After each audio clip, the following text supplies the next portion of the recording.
A lighthouse built 200 yards inland in 1852 now stands about 100 yards out in the Gulf, and the water is still rising. A road on the Florida Panhandle has been washed into the sea so many times the state finally admitted it cannot keep rebuilding it in the same place. A village at the bottom of the peninsula once had 34 houses and a school. It now has 0 residents. The storms took the buildings. The silence took the rest. These are 12 Florida towns doing quiet math against the water, ranked by how close the water already is, and an honest look at which ones may not be on the map in 50 years.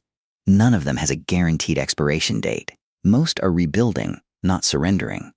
But the evidence, measured surge, measured retreat, roads that cost millions just to save for another decade, points one direction.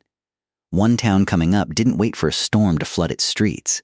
The sea came up through the ground on a sunny afternoon in October and stayed for 90 straight days. And one entry near the top of this list isn't a town in danger. It's a town that's already gone, population 0. And it's there to show every other town on this list what the finish line actually looks like. This channel runs the Florida story that the Chamber of Commerce skips, the one behind the real estate listing photos. If you want the honest version of this state, the coastline math that nobody puts in a brochure, subscribe now, because this countdown only gets heavier as the numbers climb. Number 12, St. Mark's, 274 people, Wakulla County, the Big Bend coast. One of the most remote, least visited stretches of Florida's Gulf shoreline, deep enough into the bend that most people driving the state never see it. St. Mark's sits at the exact spot where the St. Mark's and Wakulla rivers converge and push toward the Gulf together, which sounds scenic until you understand what that geometry means at sea level. The town sits in a bowl, a low, river-fed, storm surge-collecting bowl at the end of 2 rivers at the edge of the Gulf.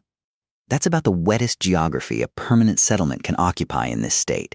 There's a Spanish fort at its edge, old stone, older than Florida statehood, which gives you a sense of how long people have been standing here watching the water. And the water keeps giving them things to watch. Hermine came through in 2016. Michael came through in 2018. And then Helene arrived in September 2024, and the river gauge at St. Mark's rose nearly 5 feet above the normal high tide mark. Not 5 feet of surge on top of a dry riverbed, 5 feet above the already elevated flood stage. Picture what your kitchen floor looks like under those numbers, and then picture doing the cleanup for the 3rd time in 8 years. What I keep coming back to is the pattern, not the individual storm. Any single hurricane can be dismissed as bad luck. 3 direct or near-direct hits in less than a decade is a different conversation. It's a frequency problem, and on this coast, the frequency is tightening. You know the drill here before the storm even names itself. You move what can be moved up high. You wait. You come back. You dry out. And then you watch the next season open on the calendar. The honest counterweight. St. Mark's has not been abandoned, and there's a real argument that it shouldn't be. It sits far enough up its rivers to escape the worst open Gulf surge that comes with a direct broadside hit. The kind of surge that flattens coastal towns to its east. The flooding drains. The town rebuilds. It has been doing exactly that for 3 centuries, and it is still here. That's what puts it at 12, the gentlest case on this list.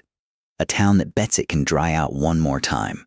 The question this century will answer is whether the math finally changes. Number 11, Goodland. Find the southernmost condos on Monroe Island in Collier County and drive past them. Past where the development thins and the landscaping gets scraggly. Past where the crab traps start appearing stacked under houses instead of golf bags. That's where Goodland is.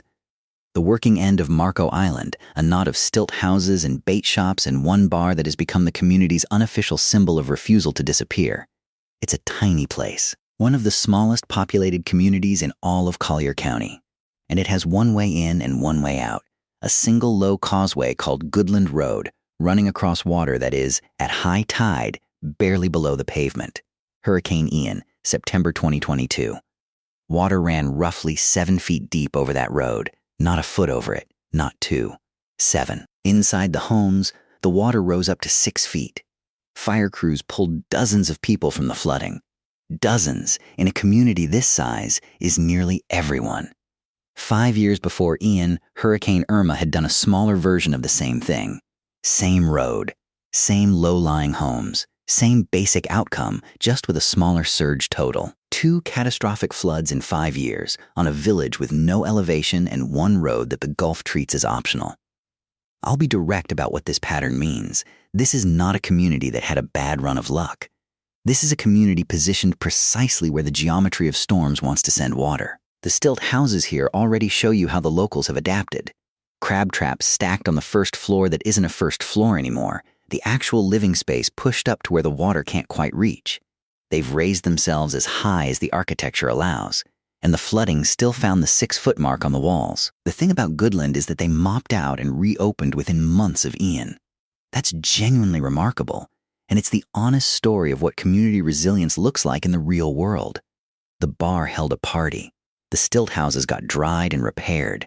People came back, and that stubbornness is real and worth respecting. But 2 catastrophic floods in 5 years changes the insurance conversation. It changes what your lender will write. It changes the actuarial math that determines whether rebuilding the 3rd time is financially survivable for a family that doesn't have a second home somewhere dry to retreat to while the cleanup happens. The storm doesn't have to finish a community like Goodland. The paperwork can do it just as thoroughly, one renewal denial at a time. Number 10, Suwannee. You want to find Suwannee in Dixie County. You drive until the road gives out at the Gulf. That's the honest description. This is an end-of-the-road fishing village of about 300 people built right where the Suwannee River. Yes, that Suwannee River, the one from the song, finally pushes through the marsh and meets the Gulf. Canals instead of streets. Airboats tied up where other places park cars. Stilt houses with working docks instead of decorative ones. Everything here already lives at the water's edge because the water's edge is all there is. The geography that makes this place beautiful is also what makes it lethal in a storm.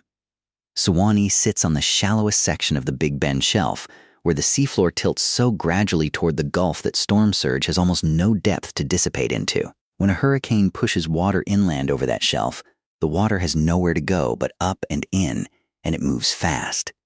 The county's own hazard planning says it plainly. A major hurricane could push more than 20 feet of water over the village. 20 feet. I keep sitting with that number. 20 feet is not a flooded road or a wet ground floor. 20 feet is the roof. It didn't take a major hurricane to demonstrate the principle. Idalia came through in 2023 and gutted the little waterfront market, the center of what passes for a commercial strip here. Helene followed barely a year later. 2 storms in roughly 12 months on a village that was already doing the math on its own exposure. And you can see the community's answer to this math everywhere you look.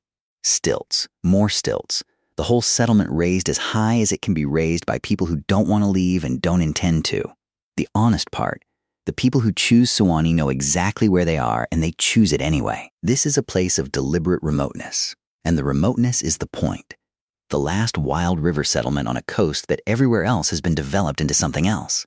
They rebuild after every storm as an act of identity. Leaving would mean becoming the kind of people they are not, and that's not a small thing. But the stilts are as high as they go. The land itself sits where it sits. And identity, however genuine, does not move the topography.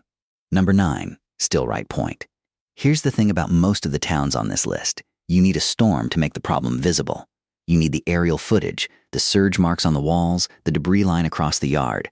Most people looking at these places on a normal day in July don't see the danger. They see a nice neighborhood near the water. Stillwright Point ends that framing. This is a bayside neighborhood at the northern end of Key Largo in Monroe County. Modest houses, a quiet waterfront, the kind of spot that turns up in retirement searches for affordable Keys living. And in the fall of 2019, with no storm in the forecast, no rain event, no named weather system of any kind, the streets of Stillwright Point went underwater and stayed there for more than 90 straight days. Picture this. You walk outside on a Wednesday morning in October. Clear sky. No clouds.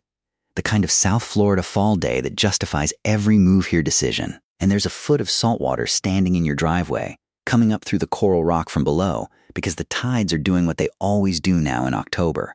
Pushing a little higher, staying a little longer, and this neighborhood sits just low enough that the water has learned the address. You didn't have a flood. You have a new condition.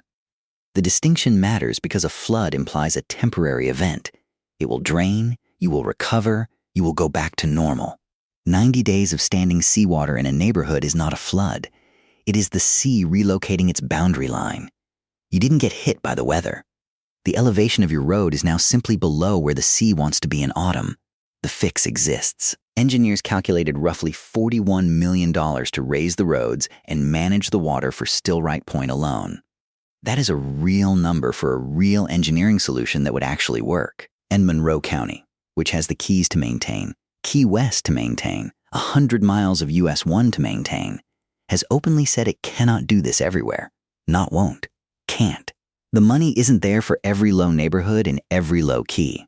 What makes Stillwright Point number 9 isn't just what's happening there. It's what it means for every similarly situated neighborhood watching it happen. The sea stopped waiting for a storm. It just moved in. Number 8, Chokoloskee. You want to understand Chokoloskee, start with the ground itself. The island was not built by geology. It was built by people. Centuries of indigenous habitation, shell and bone and midden piled deliberately over generations, building the only high ground in a sea of mangrove and sawgrass in the 10,000 islands of Collier County. The island that exists today exists because someone built it by hand over hundreds of years, which makes it, in some sense, the most human place on this list. It is also about 7 feet above sea level at its highest point, and it is connected to the mainland by a single 3-mile causeway that sits low enough for a serious surge to cut it completely. About 345 people live here, and that number has been quietly slipping since the last census. The community is old Florida in the truest sense. Fishing families, not retirees from somewhere else, people whose connection to this specific island goes back multiple generations. The small wood store has been standing on its stilts at the water's edge since 1917 and is the oldest commercial building in this part of Florida, which tells you something about how long people have been holding on in this particular spot. When Irma struck in 2017, the surge reached 8 feet at the small wood store and 3 to 5 feet across the rest of the island. Those are watermarks on a building that has been watching hurricanes since before Florida was a state in the modern sense. The store survived. The community rebuilt.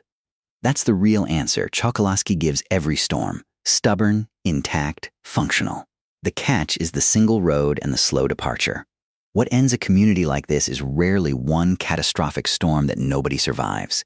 It's the accumulation, the family that evacuated and found the mainland easier than they expected, the grown child who doesn't move back, the neighbor who sold to a vacation rental investor after Irma rather than go through another rebuild. The population shrinks a few people at a time, and the community that replaces it is a different kind of community. One that visits rather than one that stays. A shell mound on a low island with one causeway is an extraordinary thing to live on. The stubbornness it represents is real, but it only goes so high. Number 7, Keaton Beach and Dekle Beach. Taylor County, Big Bend Coast. One of the most sparsely populated stretches of Florida's Gulf shoreline, far enough off the tourist map that most Floridians couldn't point to it. Small coastal communities, fishing camps, really, elevated on stilts over ground that barely clears the sea. And on September 26, 2024, Hurricane Helene came ashore as a Category 4, and the county sheriff surveyed what was left and said roughly 90% of the homes were simply gone, not damaged, not flooded, gone. The surge estimate, 12 to 16 feet above ground level. That number puts the destruction in physical context that I think is worth sitting with for a moment. 16 feet above the ground is the second floor of a 2-story house. 12 feet is well above the ceiling of your first floor. A surge at those heights doesn't flood a home. It removes it. The pilings are what remain. The foundation posts sunk into the ground, with nothing above them. The footprint of a house with no house in it. And here is the part that stops me every time I come back to this block. Dekle Beach has been here before. In the 1993 storm of the century, a 12-foot surge came through and destroyed 57 houses and killed 10 people in a single night. After that storm, the community rebuilt Dekle Beach on stilts. They did the engineering. They put the houses up on elevated foundations. They said, "We know this coast, we know what it does, and we are going to build back correctly." And they did. And then Helene erased Keaton Beach to its pilings in 2024 on the same coast, with a surge in the same range. I am not saying the people who rebuilt after 1993 were wrong. They weren't. They made a real choice to stay in a place they loved, and they built back as carefully as they knew how, and most of them lived full lives there. But when the same coast delivers the same surge total twice in one human lifetime, The word rebuilding starts to describe something more complicated than recovery. It describes a decision about probability that gets harder to justify each time. Some will rebuild after Helene. That is also real, and it is not a foolish impulse. It is what people do when a place is home. But fewer will come back this time than came back in 1993. That's been the pattern on this coast. And eventually, fewer becomes nobody. You've seen what surge does to a coast when the storm finds it. Coming up, what happens when the surge doesn't just flood the island, it severs it from the world entirely. And then we reach the town that has already done all of this once before, picked up and moved from a drowned island and started over. It's watching the water rise again. Number 6, Pine Island, St. James City in Wakulla, Levy County, off the coast of Cape Coral and Fort Myers. The largest island on Florida's Gulf side, a long, flat, mangrove-edged island that managed to hold onto its old Florida character despite being surrounded by one of the fastest developing coastlines in the country. The fishing towns of St. James City on the south end and Wakulla on the north end are the kind of places where people went specifically because they weren't Fort Myers Beach, weren't Cape Coral, weren't the resort development machine. They wanted the island, the quiet, the working waterfront. Hurricane Ian, September 2022, made the island's central vulnerability visible to everyone at once. The surge, 6 to 9 feet over this flat, low island, tore away the roadway of the Little Pine Island Bridge. Not damaged it, tore it away. The only land connection between Pine Island and the mainland was gone, and thousands of people who lived there were suddenly reachable only by boat or helicopter.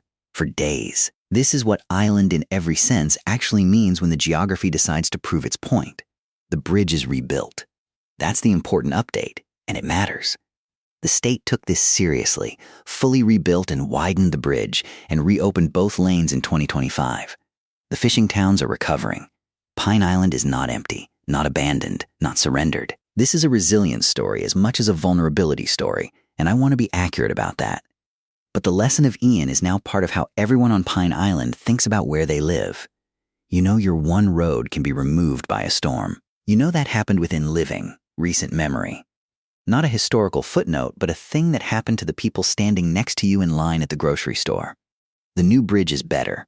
The water that took the first one will be higher next time because the sea does not negotiate with infrastructure improvements. Pine Island is one storm away from being an island in every practical sense.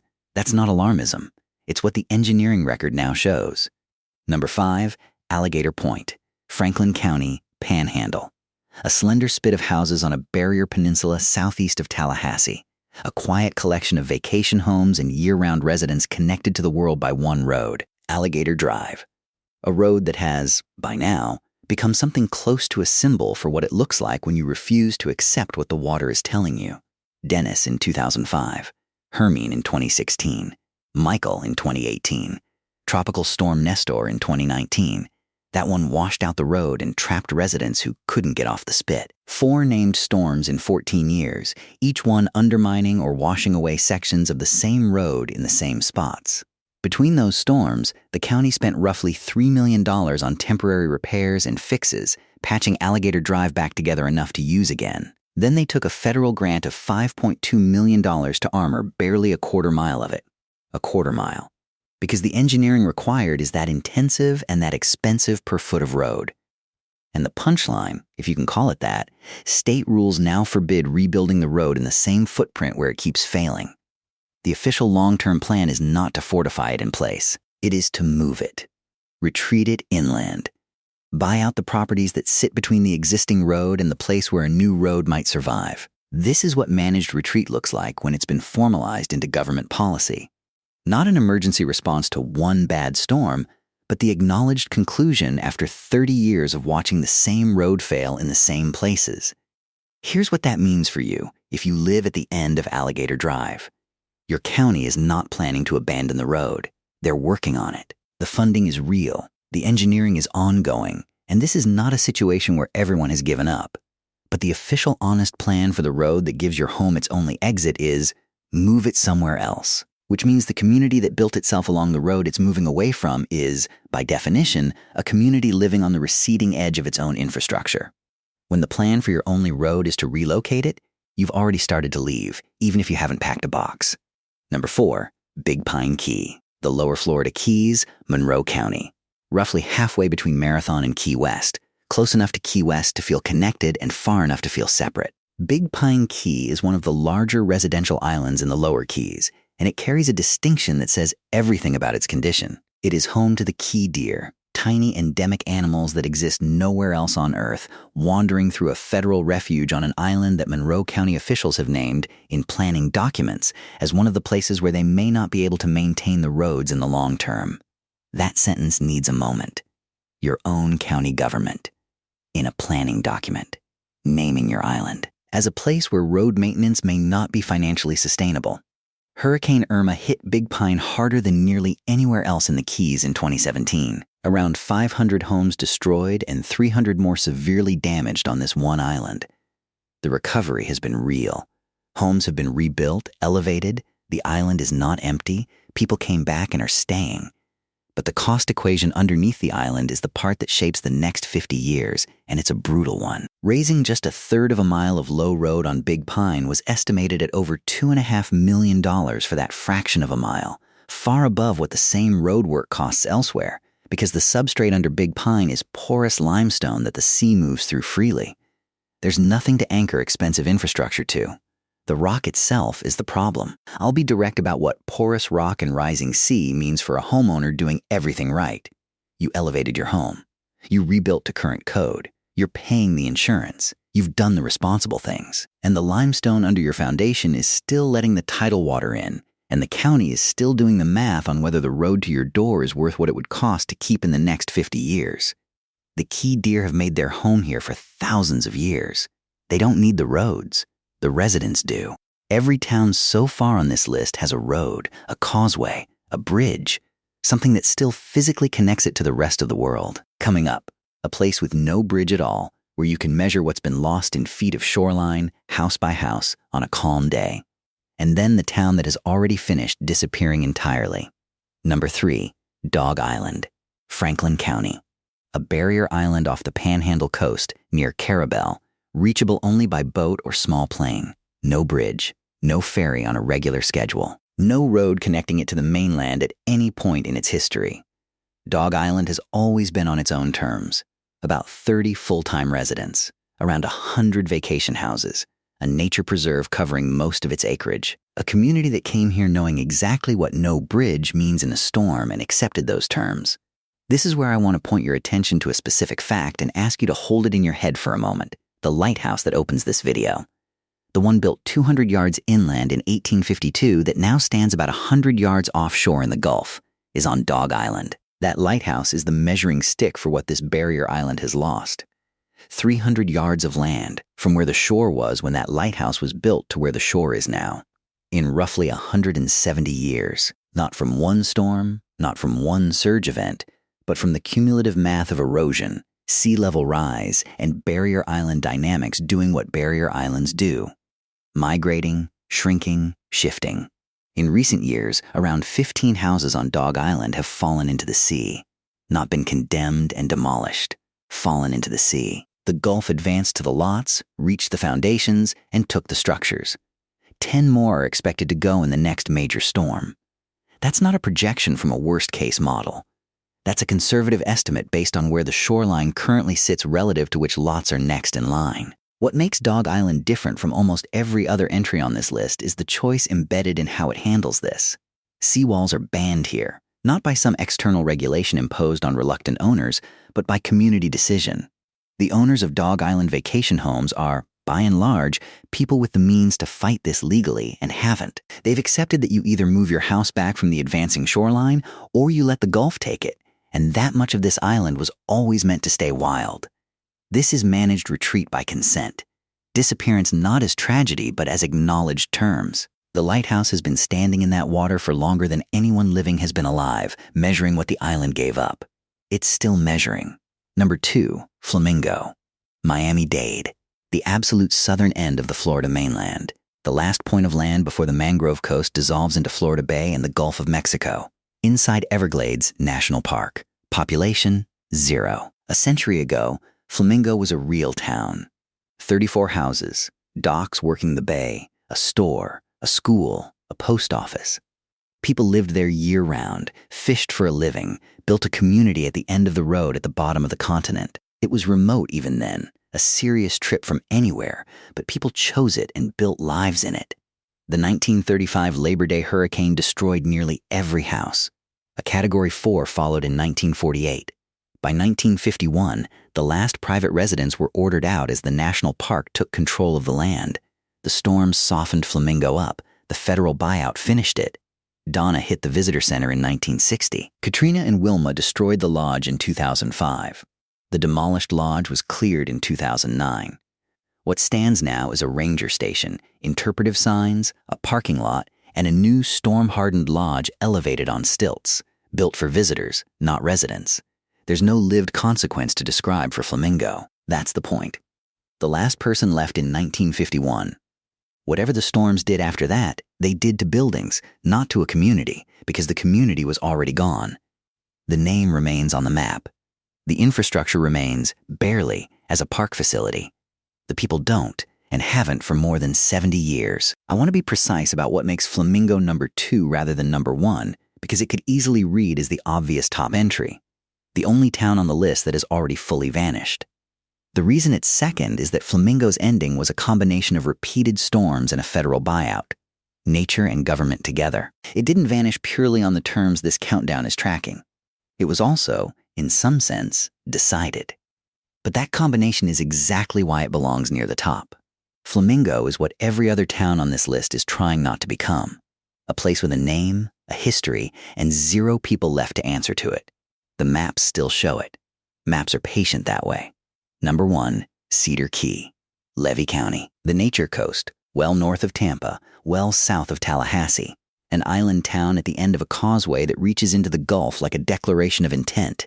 About 700 people, historic wood frame houses, an arts community, a clamming industry, one of the oldest continuously inhabited towns on Florida's Gulf Coast, with a century of tourist brochure descriptions that all reach for the same words: authentic, unspoiled, the real Florida. All of that is accurate, and Cedar Key is now number 1 on a list of Florida towns that may not be on the map in 50 years. In 13 months, Cedar Key took 3 hurricanes, Idalia in 2023, Debby in 2024, and then Helene in September 2024, which drove a record surge of 9 feet at the gauge, and higher than that across parts of the island, washing historic wood frame homes off their foundations and into the Gulf. 3 hurricanes in 13 months. Think about what that interval means for a community's recovery rhythm. You are not finished cleaning up from the first one before the second one is on the radar. You are not finished rebuilding from the second one before the third one makes landfall. In 2025, the National Trust for Historic Preservation named Cedar Key one of America's 11 most endangered historic places. Its own residents now say what used to be the unspeakable quiet part out loud. We will see who loves Cedar Key. That sentence deserves a full stop, not a dramatic pause for effect. A real acknowledgement of what it costs to say that about a place you've spent your life in. We will see who loves Cedar Key is not despair. It is honesty from people who have stopped pretending the math doesn't exist. And now the detail that makes this number 1, the one I keep coming back to more than any other fact on this entire list. Cedar Key has already done this once. The original Cedar Key didn't stand where it stands today. It stood on a neighboring island called Suwannee, directly across the water, close enough to see from the current town's docks. In 1896, a hurricane came through with a surge of about 10 feet and killed 31 people and destroyed the town. The survivors didn't leave Florida, and they didn't quit. They floated their houses across the water to higher ground, built a new town on the current island, and started over. And Suwannee has sat empty, overgrown, returned to wilderness for more than 100 years. You can look at it from Cedar Key's waterfront. You can see the original town, or rather the absence of it, from the dock of the replacement town. That is the fact I can't shake about Cedar Key. The residents of this town can look across the water at what happens when the math finally completes. The first Cedar Key is right there, uninhabited, unmaintained, a stand of trees and old foundations where a real community used to be. At Suwannee is Cedar Key's possible future made physically visible, sitting a short boat ride away. Here's the honest, full picture. Cedar Key is not giving up, and saying so isn't spin. Its population has actually ticked upward since 2020. It has a resiliency plan on paper and being implemented. By late 2025, officials called the recovery from Helene approximately 90% complete, which is a genuine, meaningful number. The sea rises slowly on this part of the coast, a couple of millimeters per year, not a wall arriving on a schedule. Cedar Key has time that some of the towns below it on this list don't have. But 3 hurricanes in 13 months are not a couple of millimeters per year. The slow rise and the storm events are different threats operating on different timelines, and Cedar Key faces both simultaneously. It has already built its resiliency plan and is executing it, and it has already watched Helene wash historic homes into the Gulf, and it has already been named one of America's most endangered historic places, all within the same recent window. And its residents can literally see Atsena Odi from their front porches. Cedar Key has already rebuilt once, from a different island. The question is whether there is a third island to move to. And unlike every other town on this list, the people of Cedar Key have a visible, geographic, across-the-water answer to what happens if there isn't. Florida's vanishing towns aren't dying because people stopped loving them. They're dying because the math of water, land, and time is finally coming due, and love doesn't raise the elevation. If you found this useful, if this is the version of Florida you want someone to keep telling honestly, hit like on this video and subscribe to the channel. We run this countdown every week on the places and the stories that don't show up in the listing photos. And tell us in the comments, if you lived in one of these towns, would you rebuild or would you go? And which one on this list do you think we got wrong? Florida has another list running in the exact opposite direction. Towns that were supposed to vanish 50 years ago and somehow didn't. That one might change how you read this one.